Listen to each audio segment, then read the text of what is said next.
जय हिंद। देखिए, भारत को जब से यूएन सिक्योरिटी काउंसिल की अध्यक्षता मिली है, वो क्या क्या स्टेप आगे बढ़ा है और सेंट्रल एशिया में पीस को लेके क्या आगे इंप्रूवमेंट हुआ है, इसको हम समझते हैं। ये इंटरनेशनल रिलेशन में एक बहुत इंपॉर्टेंट रोल करेगा। देखिए, यूएन जो होता है, यूनाइटेड नेशन ऑर्गेनाइजेशन, जब प्रथम विश्व युद्ध खत्म हुआ था तो रोकने के लिए बनाया गया था लीग ऑफ नेशन। उसने कहा था कि हम द्वितीय विश्व युद्ध नहीं होने देंगे। और जब द्वितीय विश्व युद्ध हो गया तो लीग ऑफ नेशन खत्म हो गया। तो लीग ऑफ नेशन के बाद अब बना यूनाइटेड नेशन ऑर्गेनाइजेशन, यूएनओ। इसका कहना है कि हम थर्ड वर्ल्ड वॉर नहीं होने देंगे। जिस दिन थर्ड वर्ल्ड वॉर हुआ, यूएनओ भी खत्म ही हो जाएगा। तो यूएनओ के टोटल 6 अंग होते हैं। ये क्वेश्चन हमेशा एग्जाम में पूछता है, 6 अंग होते हैं। यूएनओ पे चर्चा कभी और करेंगे, अभी मेन सिक्योरिटी काउंसिल को देखते हैं। यूएनओ में 193 सदस्य में से सबसे जो नवीनतम सदस्य है वो दक्षिणी सूडान है। यूएनओ का जो सबसे बड़ा अंग होता है वो जनरल असेंबली होता है। इसमें टोटल सदस्य जाते हैं मीटिंग में भाग लेने। सितंबर महीने में इसकी मीटिंग होती है। मोदी जी भी जाते हैं, हर देश के राष्ट्राध्यक्ष इसमें जाते हैं। इसे पूरे विश्व का लघु संसद, छोटा संसद कहा जाता है।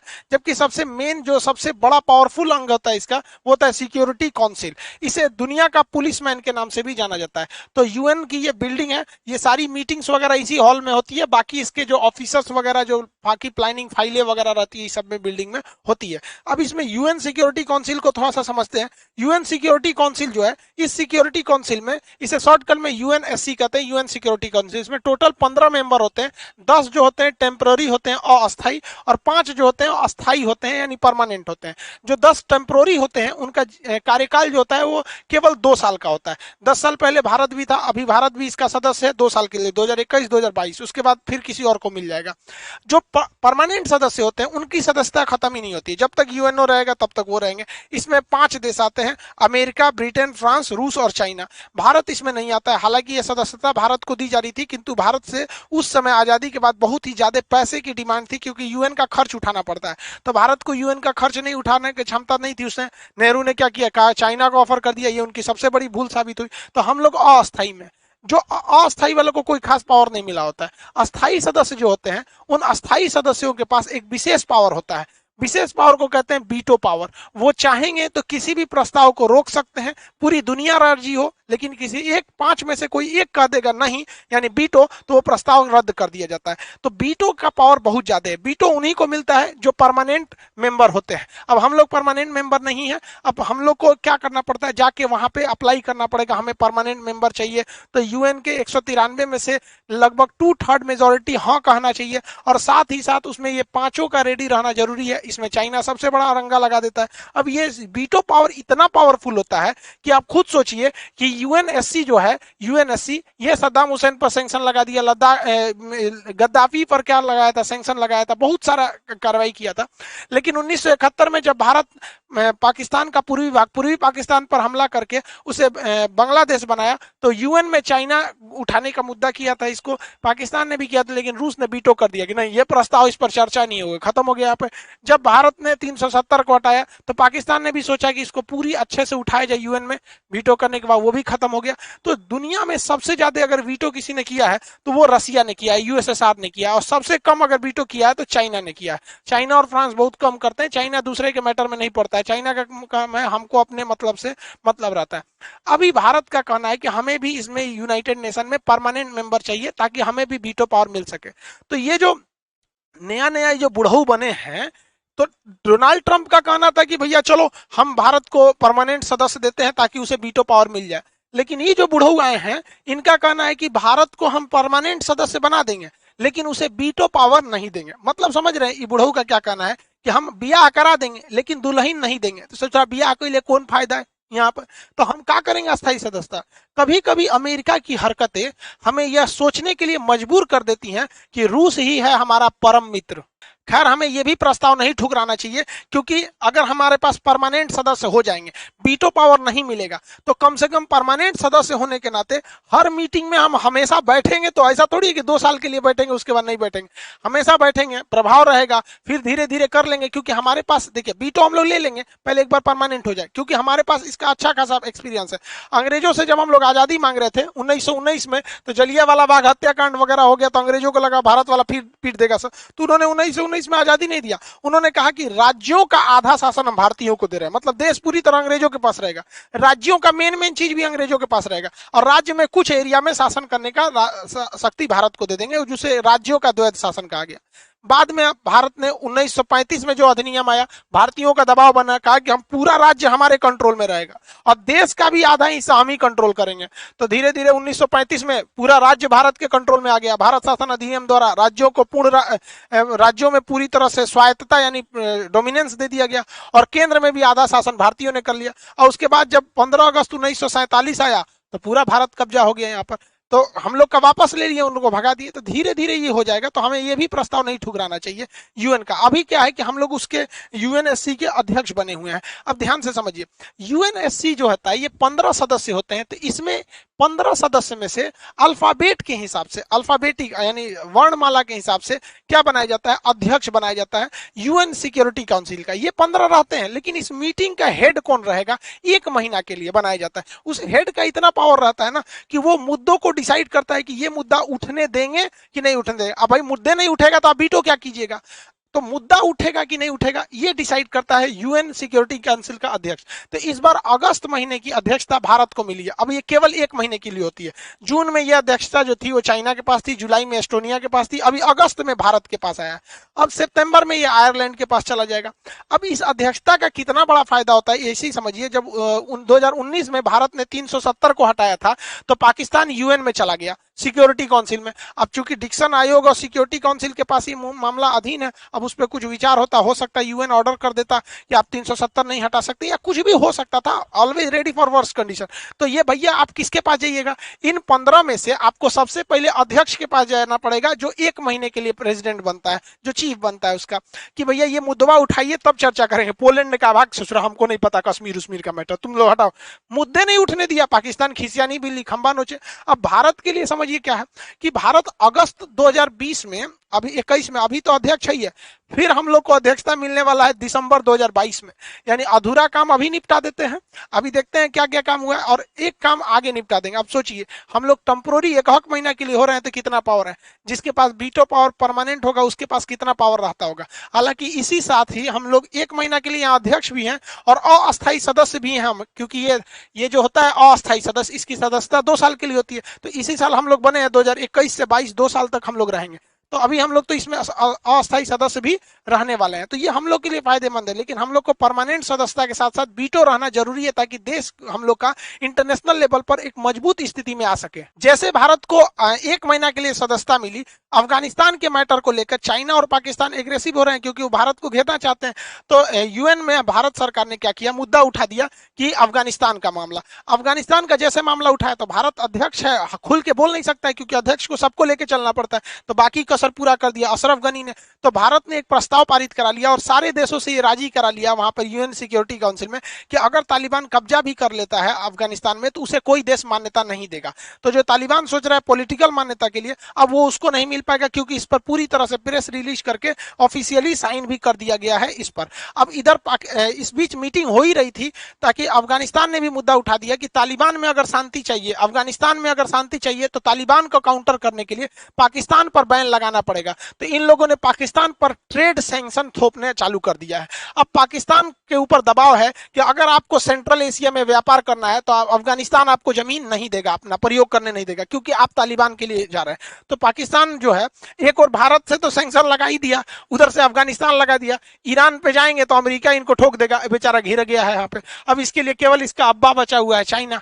यहाँ पर तालिबान वालों के लिए कोई विकास मायने नहीं रखता है, कोई इनके लिए संविधान मायने नहीं रखता है, ये जिंदा रहने कोई विकास समझते हैं। इन्हें क्या लगता है एक बंदूक है, राइफल है, किसी को मार देंगे हम सबको हरा देंगे। अरे यार नंगा से पूरी दुनिया डरती है। रीजन क्या है, ना तुमको कोई पेटेंट कराना है, ना तुम्हें स्कूल बनाना है, ना तुम्हारा कोई अंतरिक्ष प्रोग्राम चल रहा है, ना तुम्हें कोरोना की वैक्सीन बनानी है, कुछ करना नहीं है। बस एक जगह मट्टी का घर रहेगा, पत्थर रखोगे, बंदूक लेके भाजोगे, हाँ हमारा डेवलप है, हमने अमेरिका को हरा दिया, हमने इसको हरा दिया। रे बैल कहीं का, कोई लड़ेगा काहे लिए तुमसे, कोई मतलब है तुमको लड़ने का, कोई मतलब नहीं है। वहां दूसरे धर्म के लोगों को जीने मत दो।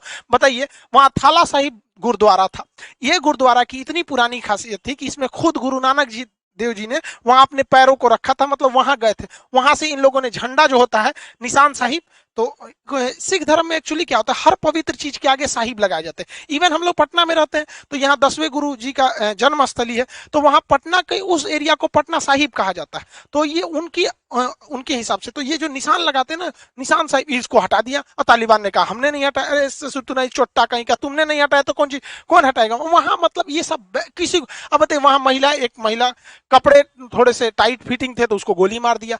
दुकान पे महिलाएं काम नहीं कर सकती हैं और ये लोग ससुरदीन बाद गोलियां चलाएंगे लोग। अफगानिस्तान की स्थिति को ये बर्बाद कर देंगे। हद देखिए, OIC इस्लामिक ऑर्गेनाइजेशन कंट्री 57 देश है, इनका कहना है कि मुसलमानों की भलाई के लिए काम कर रहे हैं। अब जरा सोचिए कि क्या तालिबान आ जाएगा तो वहां डेवलप होगा, इंडस्ट्री जाएंगे, डेवलपमेंट होगा, GDP बढ़ेगी? कुछ नहीं होगा। ये लोग उल्टा सीधा नियम लगाएंगे, लेकिन ये लोग चुप हैं। इन लोगों को कब बोलना रहता है? केवल फिलिस्तीन के मैटर पे, और कोई तो इनको दिखता भी नहीं है यहाँ पर मैटर। यहाँ अब देखिए ये तालिबान वाले क्या करेंगे, सब हम लोग के ऊपर अटैक करेंगे। सर इंडिया के जितना पैसे इन्वेस्ट किया है उस पर अटैक करेंगे। हम लोग का क्या जाता है अफगानिस्तान में? अफगानिस्तान में हम लोगों ने सलमा डैम बनाया। अब ये सलमा डैम हरी नदी पर है, याद रखिएगा, ये करंट अफेयर में क्वेश्चन बन जाएगा, हरी नदी पर है। इस डैम को बनाने में 290 बिलियन डॉलर का खर्चा, मिलियन डॉलर का खर्चा आया था। 2016 में इसे बनाएगा। अब तालिबान इस डैम पर हमला करना चाहता है। उस घोंचू को यह नहीं पता है कि इस डैम पर अगर हमला करेगा, इस डैम टूटेगा तो क्या हाल होगा। इस डैम से कितना फायदा आप सोचिए। इस डैम से 640 क्यूबिक मीटर पानी मिलता है पीने के लिए। वहां पर अफगानिस्तान में पानी, भूखमरी, ये सब की बहुत बड़ी समस्या, पथरीला जगह। खेती के लिए 2 लाख हेक्टेयर जमीन को खेती के लिए उपजाऊ बनाया जाता है, जिससे कि वहां के लोगों को अनाज मिलता है। ये बैल बांध तोड़ देंगे सब, 2 लाख हेक्टेयर जमीन से खेती खत्म हो जाएगी, अनाज नहीं मिलेगा उन लोग को। बिजली मिलती है 48 मेगावाट का, अफगानिस्तान के लोगों की बिजली चली जाएगी। बाढ़ का जो संकट आएगा, अलग संकट आएगा। लेकिन इनको क्या समझ में आता है? इनको तो धुन सवार है, हम ही जीतेंगे। अरे यार, हालांकि अमेरिका इन पर टाइम टू टाइम बॉम्बिंग करते रहता है अपना B-52 बॉम्बर के द्वारा। ये एक्चुअली ये बहुत बड़ा बॉम्बर होता है, इसमें बमों की कोई कमी नहीं होती है। और अफगानिस्तान वालों के पास जो है वो एयरफोर्स है नहीं, रडार है नहीं, खाली ऐसे धुकुर जमीन पे वो मारते हैं सब। रीजन क्या है कि अफगानिस्तान पूरी तरह से पहाड़ है। अब पहाड़ पे आपको आइडिया नहीं है कौन गली किधर जाएगा, कौन नाला किधर आएगा। वो पहाड़ में जहां तहां खोद के ऐसा मार देंगे। उन सबको क्या चाहिए? अफगानिस्तान के तालिबान वालों को 3 टाइम खाना चाहिए बस। उसके जब उनका सपना कौन सा है? बहुत बड़ा तो है नहीं, को आएगा उनसे लड़ जाओ। यहाँ पर ये आज भी 12वीं सदी की तरह जी रहे हैं सब वहां पर।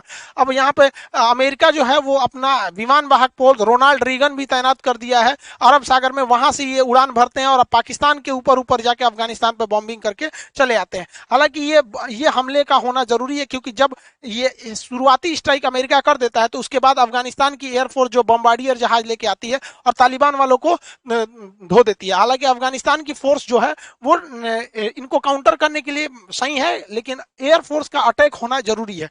अब अमेरिका जो है ये ससुरा कुछ बोलता है। देखिए ध्यान से, ये बुढ़ऊ को कुछ हो गया है, ये बुढ़ऊ सनक गया है।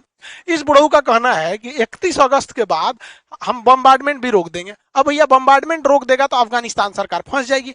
अफगानिस्तान सरकार ने कह दिया है कि एक लॉन्ग टाइम सिविल वॉर के लिए वहां के लोग रेडी रहे। सिविल वॉर में सीरिया का क्या हुआ, यमन, लीबिया, इराक क्या हुआ, सब चौपट हुए सब। अब अफगानिस्तान भी चौपट होगा। इन लोग को लगता है कि हम जीत जाएंगे, एक्चुअली ये जीता नहीं है। अमेरिका को लोग कहते हैं कि हार के चला गया। अरे यार एक बात बताओ, मुकेश अंबानी का 10 करोड़ रुपया कहीं गिर जाए तो या आप पॉकेट मार लीजिए तो कहेंगे हाँ हाँ मुकेश अंबानी गरीब हो जाए। उसके लिए क्या मायने रखता है? कुछ बहुत मायने। अफगानिस्तान को तो चौपट कर गया। अब यहाँ अफगानिस्तान की सेना का खुला कहना है कि भारत हमें एयरफोर्स से मदद करे, क्योंकि अमेरिका अगर बम्बार्डमेंट करके चला जाएगा तो भारत को बम्बार्डमेंट करना जरूरी है, क्योंकि तालिबान का स्पीड रोकना जरूरी है। हालांकि तालिबान पूरी तरह से कब्जा नहीं कर पाएगा, लेकिन पूरी तरह तालिबान को खत्म भी नहीं किया जा सकता। अब उस तालिबान वालों ने क्या किया, भारत ने MI-24 हेलीकॉप्टर दिया था, ये अटैक हेलीकॉप्टर है। अब अफगानिस्तान की एयरफोर्स इसको अपने बेस पर खड़ा की हुई थी और कहीं गई थी, इसी बीच तालिबान वाले आ गए सब और इस एयरबेस पे कब्जा कर लिया। इसमें एक अटैक हेलीकॉप्टर भी चला गया। हालांकि देखिएगा ये सर्विसिंग में था, इसका रोटर ब्लेड नहीं है। अब इन लोग का क्या मतलब है, क्या पता इस सुझाव में गमछा बांध के उड़ा दे सभी सब अलगे कैटेगरी के वैज्ञानिक। हालांकि उड़ा नहीं पाएगा, से गिरा देगा सब। तब चचा उड़ा दीजिएगा, कोई ठीक नहीं है इन का। लेकिन ये अफगानिस्तान के लिए बहुत सैड है कि आपके एयरबेस पर आके कब्जा करके हेलीकॉप्टर लेके चले जा रहा है। अब ये देंगे सब नहीं, इसको तो भड़का देंगे सब, लेकिन ये उनके लिए गलत है, अफगानिस्तान वालों के लिए। अब भारत सरकार इसमें क्या करेगी? भारत सरकार डायरेक्ट हमला करेगी नहीं, क्योंकि भारत सरकार को लगता है कि तालिबान से खुला दुश्मनी नहीं ले। अरे यार आप पहचानिए, तालिबान को अगर भारत अपना सर काट के दे देगा ना, तालिबान भारत का नहीं हो सकता है, क्योंकि जिनके ऊपर धर्म का नशा चढ़ जाता है उनको कुछ नहीं दिखता है। ना उनको सलमा डैम दिखेगा भारत ने बनाया, ना उनको हाईवे दिखेगा जो भारत ने गारलैंड हाईवे से कनेक्टिविटी के लिए जो बनाया था जरांज से लेकर, ना उन्हें बिजली घर दिखेगा, ना सड़क दिखेगा, ना संसद भवन दिखेगा, ना मेडिकल, कुछ भी नहीं दिखेगा उनको। उनको बस ये दिखेगा भारत है, भगाओ इसको, पाकिस्तान हमारा मदद कर रहा है, जबकि वो कुछ कर रहा है। तो भारत सरकार को इसमें खुलकर आना चाहिए, कुछ नहीं करना है। हमारा डबल सीट का, भारत में जितने भी जहाज है ना डबल सीट के हैं, और जितने पुराने बम्बर जहाज हैं, अब देखिए बम्बर जहाज ही यहाँ काम आ सकते हैं। अब सुखोई ये मिग जहाज है, मिग जहाज स्ट्राइकर जहाज है, हवा में मारता है, मल्टी रोल हो जाता है। ये आपका मिग 21, हालांकि ये भी पुराना है, लेकिन ये हवा से हवा में मार करने के लिए, तो बम्बर इसमें बम रखने की जगह नहीं होती, मिसाइल रखने की जगह होती। राफेल ये मल्टी रोल है, थोड़ा थोड़ा बम भी रखता है और हवा से हवा में मारने के लिए ये सब है। सब हमारे पास ड्रॉपिंग बॉम्बिंग के लिए जगुआर है। अब जगुआर पुराना हो गया, भारत सरकार को यूएई से बात करना चाहिए कि यूएई के पास 27 जगुआर है जो उसे रिटायर कर चुका है। यूएई से वो जहाज ले ले और वो जहाज क्या करे, अफगानिस्तान को गिफ्ट कर दे, और कुछ गिफ्ट करके उनको ट्रेनिंग देने की जरूरत नहीं है। भारत के पायलट ही इसमें बैठेंगे, अगवा बैठ जाएगा भारत का पायलट, इसमें 2 पायलट बैठते हैं, अगवा बैठ जाएगा भारत का पायलट, अब पिछवा बैठता है बम गिराने वाला, तो वहां अफगानिस्तान वाले को बैठा देना है, कुछ करना नहीं होगा, कद न देखे ललका बटन ये टिपते रहना, ठीक है। अब आगे भारत वाला चलाएगा, कहेगा टिप दे, हे चाचा चिप टिपिए, अफगानिस्तान वाला भाई टिपिए, दाएं दाएं गिराते रहो। यहाँ पे अफगानिस्तान से लड़ रहे तालिबान के पास एयरफोर्स नहीं है, वो कोई सा भी कोई जहाज उड़ा दीजिए वो नहीं मार के नहीं गिरा पाएंगे सब, वो अफगानिस्तान वाले मतलब तालिबान वाले। भारत की पूरी कोशिश है कि जब 2022 के लास्ट में भारत को यूएन की एससी की जो चीफ की जो कुर्सी मिलेगी, फिर अभी अगस्त में जो मिला है उसमें हम लोग बहुत काम नहीं कर पाएंगे, आधा अगस्त तो निकल गया वहां पर। तो भारत यूएनएससी में, यूएन सिक्योरिटी काउंसिल में चाहता है कि तालिबान के खिलाफ पीस कीपिंग फोर्स उतार दे। पीस कीपिंग फोर्स जो होती है यूएन की, इनके पास इसमें पूरी देश की सेना होती है। अब पीस कीपिंग में भारत की भी सेना जाएगी, ससुरा पाकिस्तानियों की फौज जाएगी, चाइना वाले की भी फौज जाएगी, तब तालिबान क्या कहेगा? तो भारत की सबसे बड़ी जीत हो जाएगी अगर अफगानिस्तान में उतार दिया जाए यूएन की पीस कीपिंग फोर्स। और भारत की भी चाल यही है, आप यकीन मानिए। 2022 दिसंबर 2022 यानी आज से 1.5 साल बाद यूएन उतरेगा वहां पर, जिस तरह से माली में, सूडान में, युगांडा में, अलग अलग जगह पे यूएन सिक्योरिटी काउंसिल की फौज उतरी है और इसमें सारे देश रहते हैं और इसका चीफ वही रहता है, मतलब कमांडर वही रहता है जिसकी सेना ज्यादा रहती है। भारत उतार देगा ज्यादा।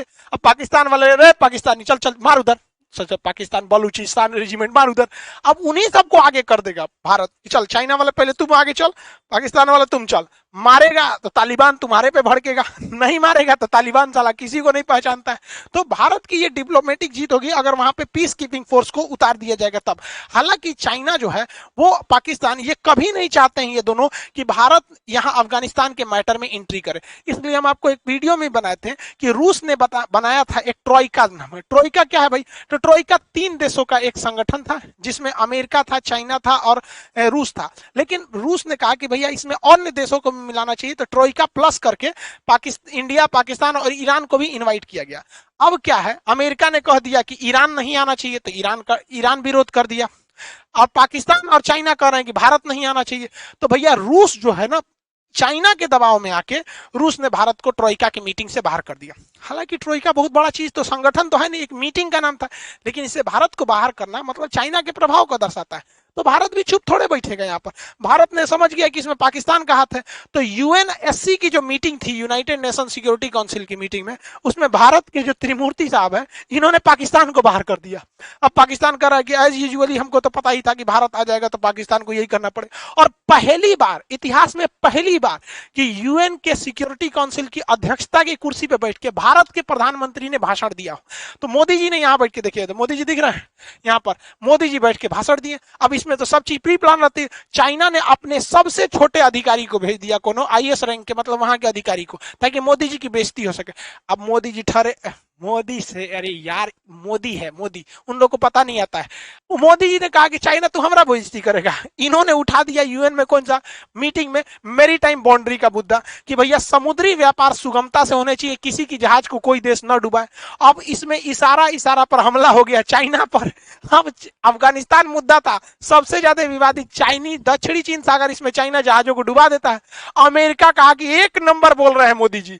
मोदी जी ने सही कहा, जो बाइडन पकड़ लिया चाइना को, कहा कि हाँ दक्षिणी चीन सागर में कोई जहाज किसी को ना डुबाए, मेरी टाइम सुरक्षा होनी चाहिए।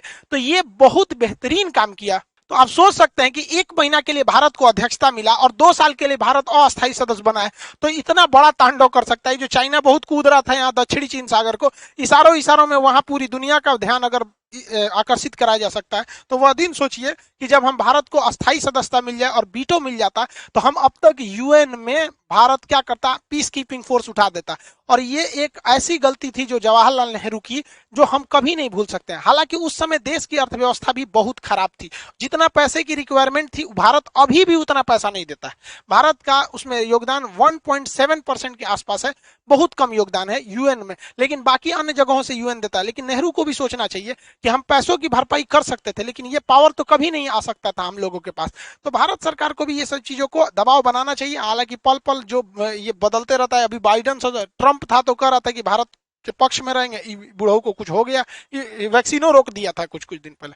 और एक सूचना सुनिए क्लास से रिलेटेड, क्लास जो है वो 17 अगस्त से खुल जाएगा, क्योंकि बिहार गवर्नमेंट ने ऑर्डर दे दिया। वैक्सीन वगैरह लेके ही आएंगे कोरोना गाइडलाइन का पालन करते हुए। और बिहार दरोगा वगैरह की जो वैकेंसी है उसको ध्यान में रखते हुए उसके भी क्रैश कोर्स के बैच बहुत जल्दी विद इन 1 वीक लॉन्च कर दिए जाएंगे। बहुत से लड़कों का कहना है कि सर एप्लीकेशन पे एडमिशन नहीं हो रहा है। देखिए एप्लीकेशन पे जगह ही नहीं है, जिनका एडमिशन है उनका प्रॉपर क्लास ही नहीं हो पा रहा है। फिर भी बहुत से लड़के हैं जिनका एग्जाम पास है, तो उनका कहना है कि सर हमको कुछ रिकॉर्डेड ही क्लास प्रोवाइड कर दीजिए। तो कुछ ऐसे क्लास है जिसमें 50% क्लास रिकॉर्डेड है, 50% लाइव में रहेंगे, तो उसको खोल दिया गया। बहुत आप जाके उसमें एडमिशन ले सकते हैं, बहुत सिंपल है। डिस्क्रिप्शन में लिंक है खान सर ऑफिशियल एप्लीकेशन का, वहां जाएंगे और जितना जल्दी होना होगा कर लेंगे, क्योंकि फिर बहुत जल्दी भर जाते हैं सीट, फिर हम कुछ नहीं कर पाते हैं, फिर आप लोग कहने लगते हैं कि जगह नहीं है ये वगैरह ऐसा। आई होप आप इसे समझे होंगे। जिनको जिनको एग्जाम जल्दी है, नजदीक है, वो उसमें जाके एडमिशन ले सकते हैं। जो जो भी बैच है अब हम उसको अलाउ कर देंगे। मिलेंगे नेक्स्ट क्लास में। जय हिंद।